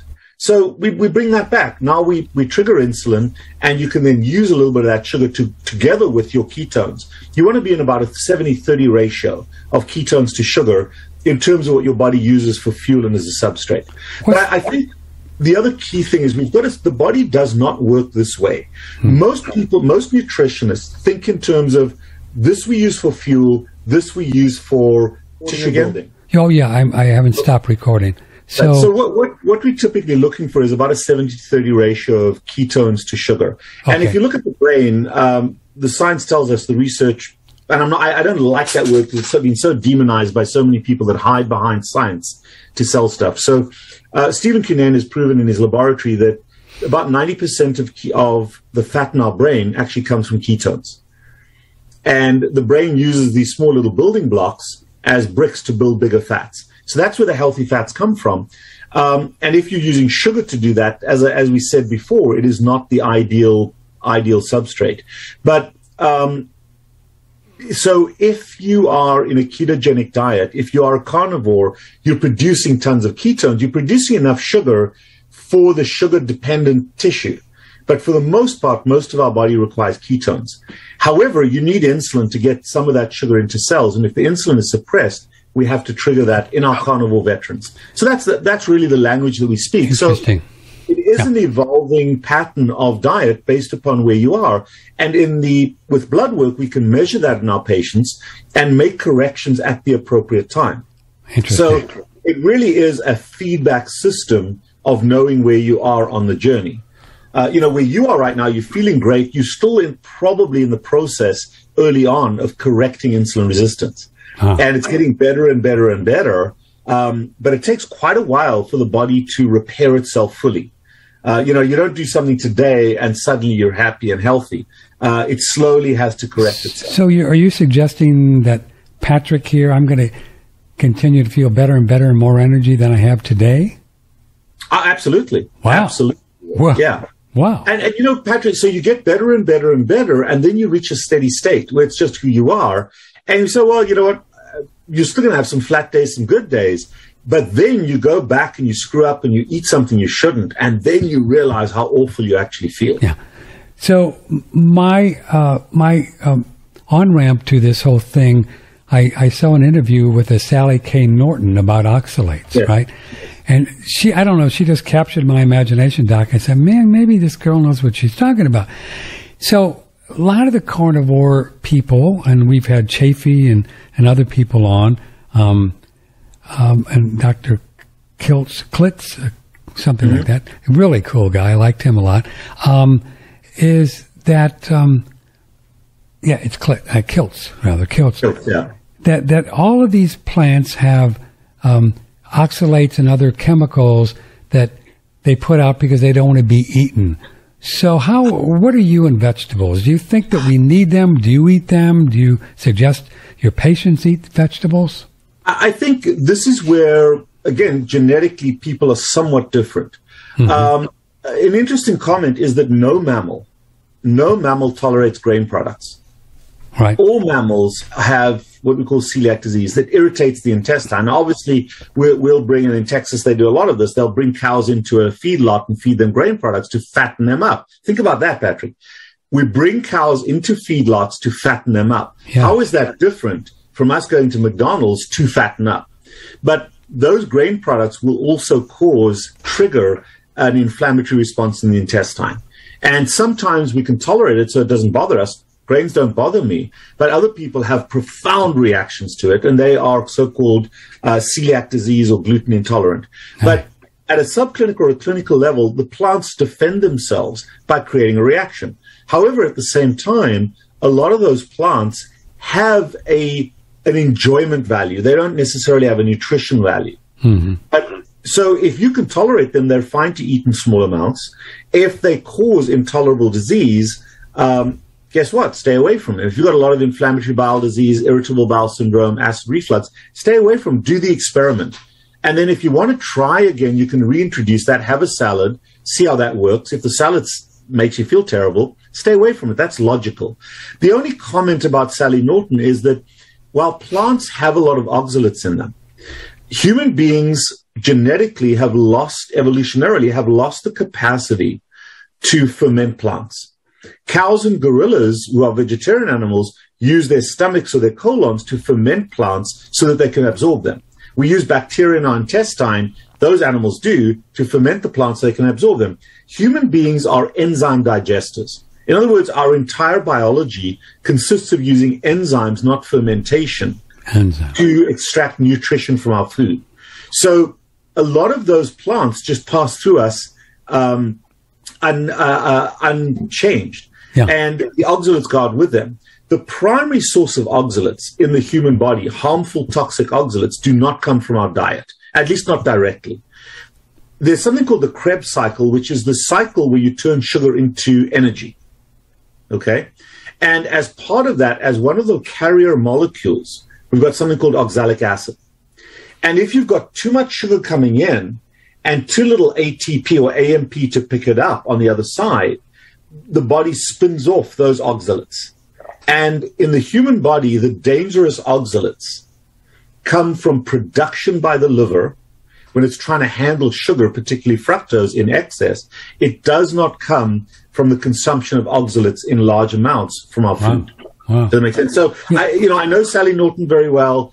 I dispute some of the rationale. It's as easy to say, well, we're eating fat, therefore it clogs our arteries. There's a lot of oxalates in food, in plants, therefore it must be clogging our vessels. Because people, if I could put people just on a pure fructose diet, the oxalic acid levels can go up, irrespective of no plant. So it is a production issue, not a consumption issue. Having said which, there are extremely few plants that we eat that are natural. Really? Think about this. Human beings have hybridized plants to make them edible. And it's a beautiful study you can do. You can go to Dr. Google and just Google ancient grain, ancient watermelon, ancient banana. They were these corn used to look like wheat, even more pathetic than wheat. And we hybridized it to produce bigger, more productive seeds. So there are very, very, very few foods that we eat in the plant kingdom that are natural, that are the way they grew in nature. You know, blueberries used to be tiny little things this big, sour. Yeah. Now we've hybridized them to be these big, juicy things. And they're not full of nutrients. They're just full of more sugar. Interesting. Can I get you to move to your right a little bit? I want you more in the center. Right, yeah. Okay, there you go. Yeah, I was wondering which way to move there. With Dr. Robert Saivas, MD and PhD. The PhD, again, was in liver... Metabolism. Liver transplant, liver metabolism. Wow, so you really understand this. I'm trying to think about some of the questions that would be coming in if we were live, because we're recording this. I'm thinking... what about salmon? Is salmon it's got omega-3s, reasonable? Salmon, if you can tolerate, is one of the healthiest foods you can eat. So, including marine food, including fish and seafood in your diet, if you tolerate, if you like it, is one of the healthiest things you can do. And while salmon is, wild-caught salmon is one of the healthiest things you can eat, even if you eat the farm-raised salmon, is it ideal? No. But if you can afford it, I'd rather you eat salmon of any kind than eat pasta, if that makes sense. And why is salmon good for you? I mean, there's so many people out there now talking about all these omega-3s aren't good for us, but...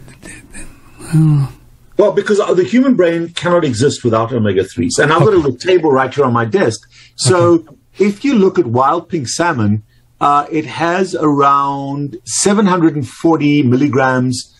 For 85 grams of salmon, it has 740 grams of DHA, which is that essential or conditionally essential fat for our brains and for our blood vessels. So one portion of salmon has almost as much as you need in a day, and the liver can quite easily produce that other 260 grams, so milligrams. So one portion of salmon, of wild-caught salmon, but if you go to the regular salmon, farmed salmon, we're looking at 595 grams up to 600 grams. So the difference is not that much if you can't afford. What I tell my patients is this: buy the healthiest, most naturally raised meat you can afford. Sure. But if you can't afford it, at least buy meat. Don't say, well, I can't afford meat, go and buy crap. Right. Yeah, exactly. And that leads us to this idea of... I was looking at trying to find an organic, grass-fed, grain-finished beef just to get a little more fat, but it doesn't sound like that's a good idea, even if it's organic grain, huh? Correct. Early on, it's reasonable to increase your fat consumption, but where you are right now, as long as you're eating that beef, I'd rather, if you can afford it, go grain-fed, at least grass-fed, grass-finished. Grass-finished. We talked about the lipofuscin and the yellow fat before. Well, whether you're a cow or a human, you're producing the same type of fat. That fat is different than the fat that comes from eating pasture. Yeah. Same thing with eggs. Ideally, you should get free-range or pasture-fed eggs, but if you're going to get battery eggs, it's still better to eat a battery-fed egg. What I tell people is this: if you hatch an egg from a chicken in a battery or hatch an egg from a chicken that was pasture-raised, it's still going to become a chicken. Yeah. It's still enough to support life. Exactly. So then what about the food? Like we can get chickens with eggs with soy-free and organic grain, and that's cool. But in general, when cows or species eat things that are maybe GMO grains and such, non-organic, does that go and get into us? I mean, is that an issue for us? Well, the issue with GMO stuff is that it typically has been produced to remove a disease issue from them. It's not going to cause additional things. So I don't want to get into this whole, it's too emotive for me to get into the whole GMO side of things. I try to get source food that is mostly natural, but GMO is not all bad. It depends if the motive is for profit or truly to eradicate a health issue. Does that make sense? What about Seneff's work and the glyphosates and the sulfur cycle and all that stuff? And that's what I don't want to get into, because I think the trickle-down effect, the reality is this, Patrick, that if you can eliminate those things, it's fine. But for the most part, given what we're doing to the air quality, if you breathe, you're probably getting more crap in your lungs per breathful than you'll ever get in your food. That's probably so. If we, just kind of fight the battles you can win or something like that, what's the saying? Exactly. I have an issue sometimes. Look, if you're able to be puristic, that's fine. But most of us, good enough is good enough. And the first shift is to eliminate the sugar and starch from your diet. Then you can migrate to eating some plants and animals, and then maybe if you're okay with it, let go of the plants and migrate toward the animals. The quality of the animal is ideal, but it's not critical. Let's talk about the better. Let's talk about the important stuff, and that's pooping. Poop. Yes. Let's talk about that. When I was doing really organic foods, a little bit of rice, a little fish, some baked potato, a little fruit, I would poop 2, 3, 4 times a day. I mean, it was just coming out, which is pretty good, I guess, because people say it's a good thing. But now, sometimes with just meat and eggs and butter and some goat's milk, maybe every other day, pooping. But you know what? I don't feel bad.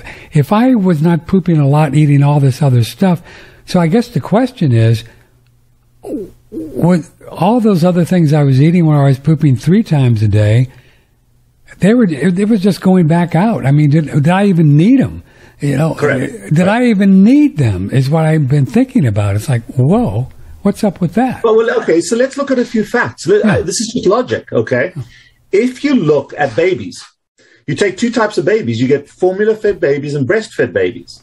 Right. Formula-fed babies poop much more often and much more voluminously than typically in breastfed babies. Oh, do they? They do. And one of the big differences between formula and breastfed, again, this is where humans have said, aha, we know more than God and nature, because ideally formula should be as close to breast milk as it can possibly be. Right. Because breast milk is there for a reason. It's the healthiest food a baby can eat. And I don't think there's any argument there. But what we've done is we said, okay, let's take formula and make it better. So what did we do with formula in our wisdom? We took saturated fat out. We lessened the protein. We increased the carbohydrates. And we added something to formula that does not exist in breast milk. Oh. You know what that is? No. Fiber. There is no fiber. There is no fiber in breast milk. So if fiber was necessary for the human intestine, then every baby should explode. Wow. Okay? And there's no fiber in meat, right? There's no fiber in meat. There's no fiber in meat. So what we've done is we've added fiber to baby's formula because in our wisdom as humans, we think we're better than nature and God, and we have added fiber in because it's necessary. Well, fiber does help you to poop. It helps cows and gorillas to poop. But if you're a lion or a pure carnivore, fat, salt, and water make very healthy poops. Now, let's look at humans when they're older. The human small intestine is the longest small intestine in the animal kingdom. Okay, so you've got the stomach, you've got the small intestine, then the colon. Yes, and the humans have and the reason for that is because we have become primarily enzymatic in our digestion of food. So when you eat meat, the majority of the meat is digested enzymatically and absorbed. There's very, very little residue. The residue that comes That's why you don't poop as much. There's nothing left. Correct. The residue that comes out the bottom is some waste products that get released into the gut higher up, bile and that kind of thing, and then maybe a little bit of gristle. Now, if you're a lion and you're eating the fur and the skin of the animal, if you look at a lion's poop, it stinks to high heaven, but it's this little white and black molecule or little white and black turd. And I come from Africa. I know what lion poop looks like. What lion poop and looks like. You'll see the hair, but it's all just residue. And lions do not get colon cancer. They don't get diverticulitis. They don't get all that irritable. So I will tell you, I'll go down a limb here and I will tell you that the cause of a lot of our colon issues, colon cancers, diverticulitis, hemorrhoids, is because we believe that fiber is necessary in our diet, and it isn't, rather than the lack of fiber. The conventional doctors will tell you when you've got diverticulitis, oh, eat more fiber. I will tell you exactly the opposite. Wow. Does it make sense? Yes, so sir. No fiber, no diverticulitis. So if my son, for example, is being raised, he's been a carnivore since before he was an embryo. Okay. Before he was. So my wife was mostly carnivore before we conceived the baby. Wow. So he's been carnivore his entire life. He poops completely normally and small volumes and absolutely fine, hasn't exploded yet. And he consumes very, very little fiber. How often does he poop? He poops anywhere from once every other day to a couple of times a day. Every other. And the fascinating thing about it, when I was doing all the sugar and carbs, if I didn't poop more than once a day, I felt terrible. You know what I mean? I felt bloated and I needed to poop. And you started to take stuff to go make you poop, which I'm looking back on it now was crazy. Well, think about this. What the colon does with vegetables is it has to ferment them. It has to ferment. When you eat a salad, what comes out is not salad, but what comes out is poop. So that's all fermentation by bacteria in the colon that creates that awful... In the colon, it ferments it. In the colon, there's fermentation. And that fermentation is acidic. It produces a lot of very unnatural chemicals that's toxic to the colon. So now we're getting irritable bowel, we're getting inflammation, ulcerative colitis, Crohn's disease, cancers. Wow. Those are from those things. I'll give you a little experiment that we did with my son. Yeah. It wasn't an experiment. It was just one of those things. But as I said, he's almost a pure carnivore. And a while ago, we actually in South Africa. Excuse me, how old is he? Just for... He's 2. He's not even 2. He's turning 2 later this month. Okay. So, but we were at my mother's place in South Africa, and she had some mixed vegetables. So she had some... corn, peas. It's like you go to Publix and you buy the mixed veg mixture, and little cube stuff. Yeah. And he had a few handfuls of it. And we were in the pool. Now it may shake up your audience a little bit, but the next day or later that night, we were in a swimming pool. And he's a 2-year-old, so he still wears a swim diaper. He's not potty trained yet. Right. And I looked and I saw some peas and corn floating in the water. Oh, what's that? And he basically had pooped out. Intact. It went right through. Right. And the reason he did that is because his whole microbiome, everyone talks about the microbiome. His whole microbiome is carnivore based. It's the bacteria, the funguses, and the virus in his gut is designed to break down meat. It is not designed to break down vegetables because he doesn't have fermentation bacteria. So when he ate these vegetables, once he ate, he had nothing to break them down. Wow. And the enzymes couldn't break them down, so they just went right through. And that was just an interesting little N-of-1 experiment. We didn't do it intentionally, but it was just... And then I had to sit down and think, okay, why did this happen? And it happened because if a regular person who eats a lot of vegetables eats those... Sometimes they come out whole, but for the most times they don't. They just form... Because you've got the bacteria to digest them. Right. And that's why we have 2 separate sets of bacteria. We got one for carnivores and one for vegetarian people. And the 2 are very different. They're very distinct. And one is associated with higher levels of disease. The other one is associated with higher levels of health. Are you suggesting then longtime carnivores, if they would go to Publix and get some of those mixed vegetables frozen, organic, and eat them, that they would just come out? You do the experiment, Patrick, and let me know. I will. And I can tell you, yes. Yeah. I was talking to a dear friend of mine and telling about this and the carnivore thing, and she said, well, it was an interesting question. Aren't meat and dairy and all that really acidic, and we have to have enough alkaline to make everything happy? Can you answer that question? When she posed to me? Yes. Yeah. It's absolute rubbish. Okay, absolute rubbish. And the reason for that is this: the esophagus is alkaline. So our saliva is alkaline. The human stomach is one of the most acidic stomachs of any species. Wow. We take our pH down to about 3 or 4.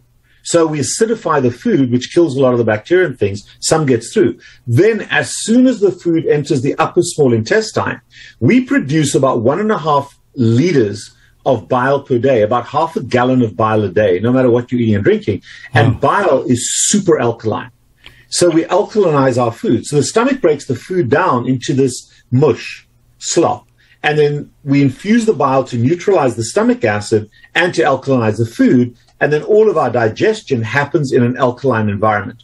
When vegetables get to the colon, some of those colons, and the colon is very alkaline, sometimes the metabolism by those bacteria acidify whatever we eat, whether it's vegetables or meat, and that acidification process is harmful. But if you're a carnivore, that meat, the pH of the meat doesn't matter because the intestine changes the pH along the pathway. So if you're eating a ribeye steak and not much comes out, where does it all go? I mean, there's like to your muscles, to your fat cells, to your liver, to your body. I'm actually getting some more little muscles here, and I don't do much of anything. I do some exercises, push-ups, and stuff like that. Yeah. Right. And if you look at my son, he's at the 97th percentile for height and the 95th percentile for weight, but he has calf muscles that are like two little hamburgers in his calf. He is so muscular. And we compare him to his cohort of Gerber-raised babies. They're just fluffy and fat. They look, they look like sharp-eyed dogs. They've got all this excess skin and fat, but no muscle. And I mean, he's not a special kid. It's just based on his diet. But he is a block. I mean, he could play running back. Dallas is not so good right now. So he could be a running back for Dallas next week. He's that sizable. I mean, he's just this solid kid. Well, you can go to my wife's page. She's called Carb Addiction Mom on Instagram and Carb Facebook. Addiction Mom. Let me write that down. And you'll see pictures of our son, and you'll also see what we eat.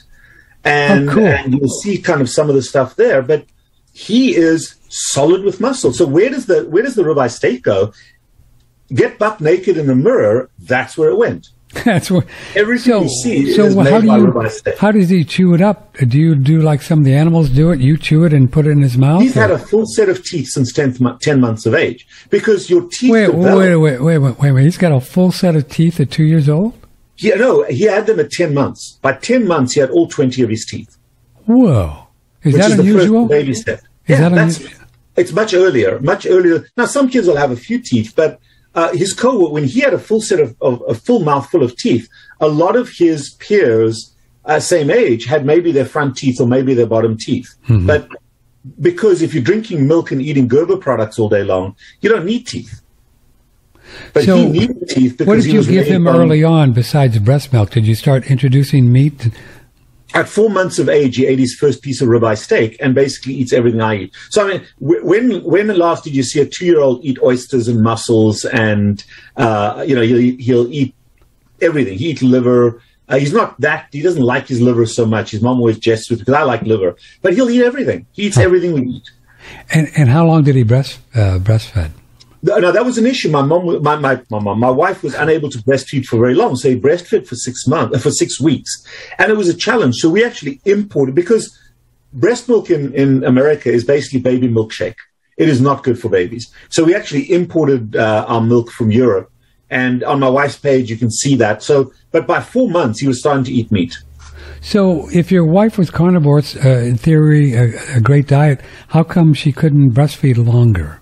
Did you figure that out? She's had surgeries on her breasts that preclude adequately producing breast milk. So, and she's very public about that, which is one of the things she was very sad about, and actually had quite bad postpartum depression because of it.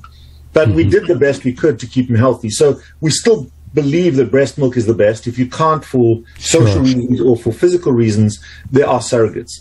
And so we found that, but we also started feeding him very early. And now, the other thing also that may disgust a lot of people, Patrick, but you asked, how does he eat? Now, for several months, he didn't have teeth. So we would pre-chew his food and give it to him. Guess what he's getting? He's getting all my enzymes. He's getting all my bacteria.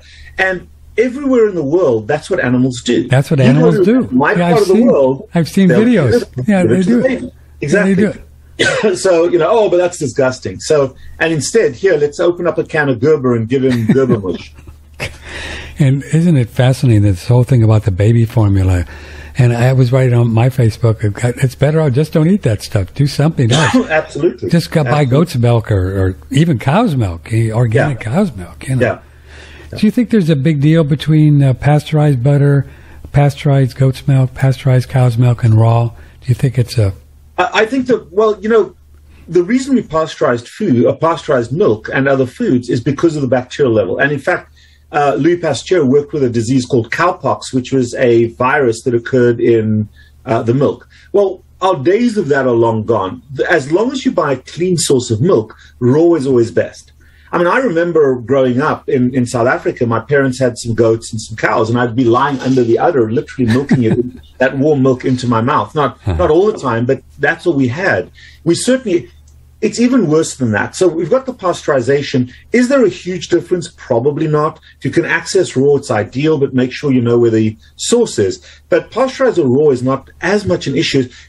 America is one of the few countries where we take the milk out of the cow or the goat, and then we separate off the cream because, fat is so bad for you. So whole milk in this country is not what came out of the cow.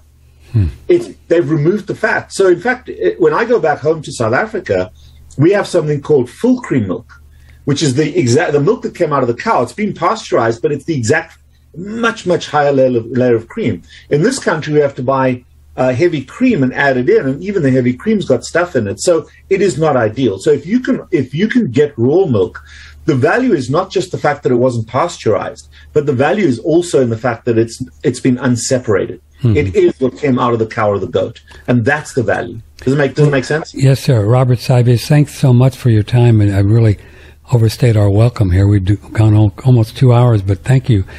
Before we go, I'd like to go back a little bit to the DHA and the omega-3s and how much we need. I mean, so much negative things have been said about fish oils on my show. People I've talked to, these things are dangerous, they're toxic, too much omega-3s. You don't agree with that, right? And how much, do I need to get omega-3s just eating butter and eggs and meat? Do I need to get some more omega-3s in there? My position, and this is not my position, this is what I've learned from the scientists that are doing this work. Okay. Is that the requirement of the human brain is around 1,000 milligrams per day. 1,000 milligrams of DHA? 1,000 milligrams a day. DHA? Every day. Okay. Every day. That's the ongoing 24/7 requirement by the brain. A small amount is made by the liver, but then you need the EPA, the other precursors for that. But the liver cannot produce that amount. So therefore, DHA is what we call a conditionally essential nutrient. We have to consume it in our diet because we can't make enough. Some is stored in our fat cells, so a carnivore will store a higher level of DHA in your fat cells, and as those fat cells get broken down between meals, you release that DHA.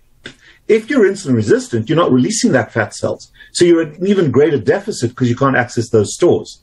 So therefore, the next best place to get DHA from is your butter, your eggs, and particularly the highest concentration of DHA is in marine food, your fish, your seafood, your shellfish. But we do get a butter and eggs. And you do get a small amount, but not enough. So I fairly heavily focus on adding seafood to my food. Okay. Sometimes I eat pure seafood. Sometimes I'll have a piece of salmon with my steak, or some oysters with my steak, or some mussels with my steak, or some sardines with my food. And then, so that I think is adequate for most people. However, if you have a history of heart disease or a family history of heart disease, in my case, my mother is dying of Alzheimer's, my grandmother died of Alzheimer's. We have in our family something called the ApoE4 gene, which is a gene that heavily correlates with Alzheimer's. The defense against early Alzheimer's is a very high level of DHA. So the only supplement that I take is a 500 milligram DHA fish oil every day. And I just make sure that it's fresh, that it doesn't turn rancid. The whole concept of rancidity that's been disproven by most manufacturers. There was a paper out of Sweden that studied 17 people and they found some rancid. That's from 15 years ago. It's not been duplicated. Most fish oil is absolutely fine. It's been lying on your shelf for 3 months. Throw it out and get another one.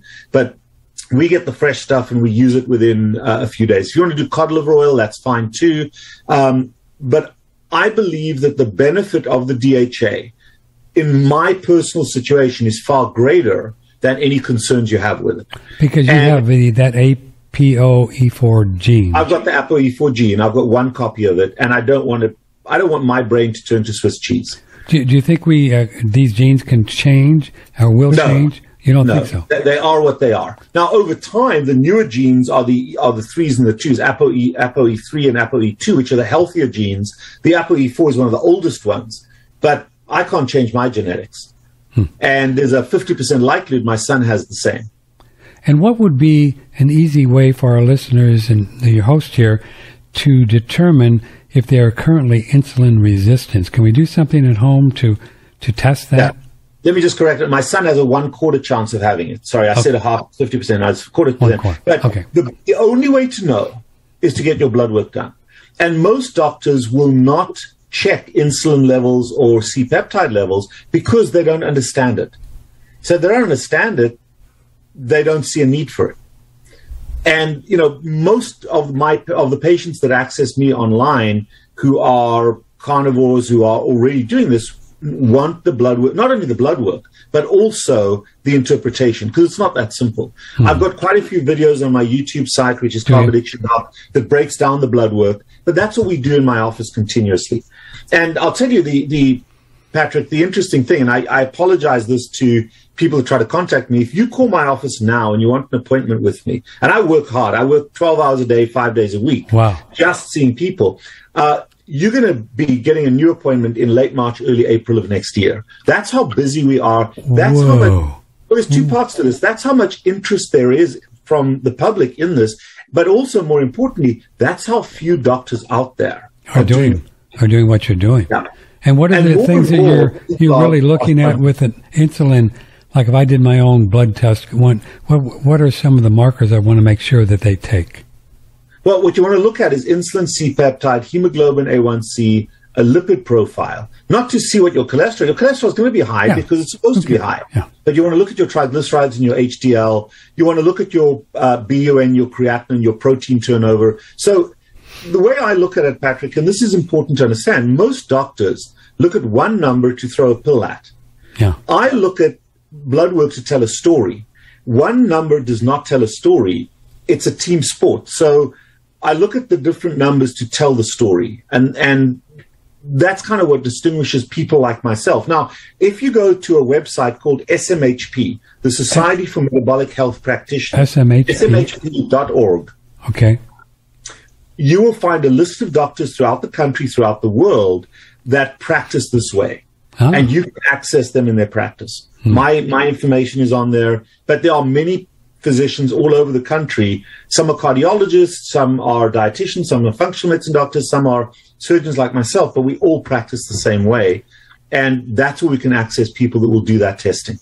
And is there enough information on your YouTube channels, and we would look for Robert Cyves, to somebody could do this themselves in their blood test, figure it out?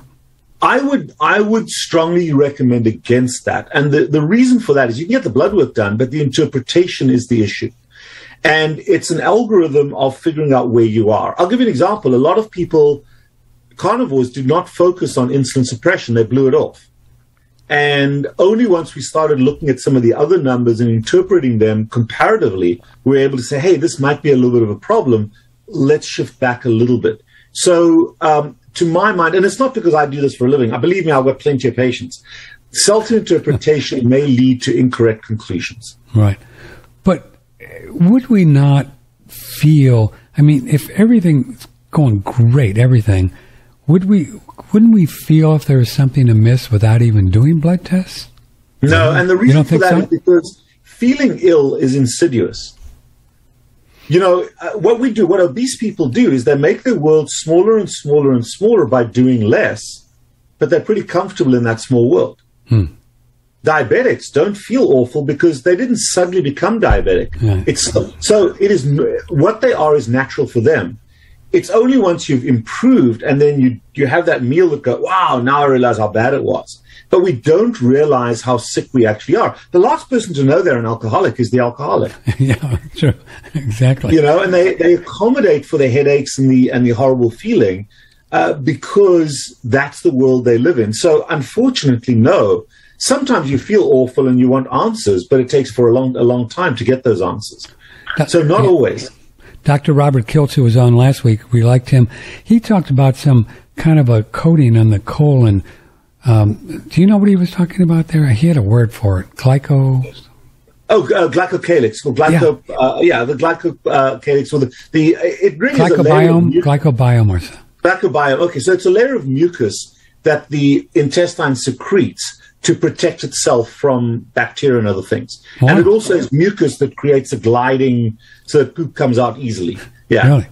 Otherwise, it's like sandpaper. So the entire saliva, if you look at your saliva, when you're not eating or drinking something, it's very thick, and that mucus is the same thing.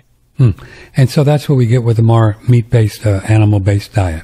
Correct. It changes. That changes. It's there for everybody, but it changes its nature. Do you know what's so fascinating? Here we talked to you for 2 hours, and I really appreciate your time. But everything that you're saying, and the other carnivore docs we've talked to, is like 180 degrees from probably 95% of humanity today. Correct. Doesn't that blow your mind? Wow. Well, if you go back a few thousand years ago, where we were still hunter-gatherers, I would say that 95% of people were aligned with us, and less than 5% were aligned the other way. So it's just, it is what it is. But I'm not going to tell anybody they must or should or have of course to. not. I provide information, and the one thing that I encourage people to do is do the experiment. And like you've done the experiment for a few months and you're feeling great. If you didn't feel great, you'd abandon the experiment. Right.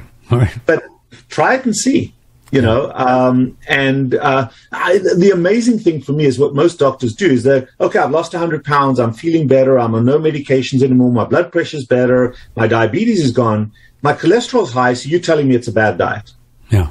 How has it affected your sleep? Because there's sometimes I'll go 3 or 4 hours in the middle of the night and I'm just wide awake. I don't feel tired. I'm just not thinking because I meditate. It's just like in the middle of the day. What's up with that? I think that's an important concept. So 2 changes. First of all, your quality of sleep improves significantly, but the quantity of required sleep decreases. Does it? So you may only need 5 or 6 hours of sleep, where before you were tired after 8. So the quality improves, especially if you lose a bit of weight, if you've got a weight problem. But the quality of sleep improves, therefore the amount decreases a little bit. But that's slightly different for different people. Yeah. So, I'm only 130 pounds. So before we go, how did you lose 100? You lost 100 pounds. What were you eating before and after? Do you you went to carnivore? No, this is over 23 years. So I was just over 300 pounds. I call myself 297 because fat people never get on the scale when they're really fat. But I know I was over 300. And I progressively removed carbohydrates from my diet. So this is 23 years ago, just after Atkins. So I was low carb, high protein for a long time. Lost a lot of weight with that, but felt like crap. Started adding in more fat about 20 years ago, about 15 years ago. And slowly, I'm carnivore not because necessarily it's so much healthier or better. I'm carnivore because it's simpler, easier, and I prefer to eat that way. Yeah. So the more important thing is to be on a ketogenic diet, eliminate the carbohydrates, and the more you migrate to carnivore, it has benefits, but they aren't just health benefits; they're also practical benefits. I got kind of annoyed at having to throw out old dead vegetables at the end of the week. And my dog won't eat a leftover salad, but he will eat a leftover hamburger. And I'm comfortable eating leftovers. So it had a pragmatic component to it. Plus, I love to eat this way. Yeah, it's pretty easy. I mean, I just have meat sitting in the fridge and cut off what I think I'm going to eat and, sear it, and I'm good, Exactly right. Exactly right. Do you think it's important to eat both parts of the eggs, the yellow and the whites? Absolutely. Okay. Yeah. I mean, you're not just going to eat the chicken. If you think about a chicken, what you're eating is the whole animal. Yeah. It's the best whole animal to eat. So yeah, eat both. So Dr. Cifus, what are you going to do this weekend? We're talking to you on Saturday morning. What kind of things do you do with your family on the weekend, during the weekend? Well, today I'm going out on a boating we've got some friends in town, so we're going boating today. The weekends are my downtime to spend with my son, to spend with my family, to have fun. Yeah. And while I work very hard, having fun is also very important from a mental health perspective. Yes, sir. Well, thank you for taking the time to do this. We're on a Saturday morning now, even though it's Monday when you are hearing this. So before we go, kind of give folks a layout of your website and your social so they can find you and your wife's work. I think the best place to access our content is on YouTube. We have a YouTube channel. It's called Carb Addiction Doc. Mm-hmm. And if you subscribe, it's free, but it helps us because I produce all the content for free. Okay. As a physician, I've chosen not to market anything. So if you see ads popping up, Google's getting paid, not Robert Silas. I understand. We also have a TikTok, Facebook, and Instagram channel. My name is Carb Addiction Doc on all three venues. My wife is Carb Addiction Mom. And she posts pictures of what we eat, what we're doing. I tend to put more information out there because it's not about me. It's more about me with my doctor's hat on and my guide hat on. She's more about what we do in the family. Yeah. Do you have a lot of clients where you work with newborns, like what you've done? I bet you do. Spectrum. The ideal time to access a patient or for a person to access me is if you're thinking about having a baby and spending a few months before you even try to get pregnant, conditioning your body, both male and female, but mostly the female, the mother, as healthy as you can be before you get pregnant. Yeah. And then we manage it through the pregnancy. We manage the mother and the baby, and then obviously we manage adults as well. It is ideal to be proactive rather than be 50 years old and awfully sick on 10 medications with an arrhythmia and now say, I want to get better. Right. Yes, we can help you to do that. We help a lot of people to do that, but being more proactive is much better. So with what's your diet? I keep having more questions. Sorry. Do you take any supplementation whatsoever in pills? Free omega fatty acids, that's all. That's it. Nothing else. And then I make sure that I supplement with food. Yeah. Well, sir, thank you. You're very kind to spend all this time with us. I really had a good time talking to you, and have a nice weekend. Thank you. You too, Patrick. And hopefully this resonates with everybody. I think so. Take care of yourself. The best. All right. Thank you, sir. Bye-bye. Thanks Bye-bye. for being on the show. Patrick Timpone, OneRadioNetwork.com. As I said, we recorded this puppy a couple of days ago. I will see you tomorrow. We're going to talk with Santos Bonacci, who's really a fascinating fellow, talking about where we are, who we are, why we are, and a lot of spiritual concepts. I love you all very much. Thanks for being here. This is OneRadioNetwork.com. See you in the morning, 10 o'clock.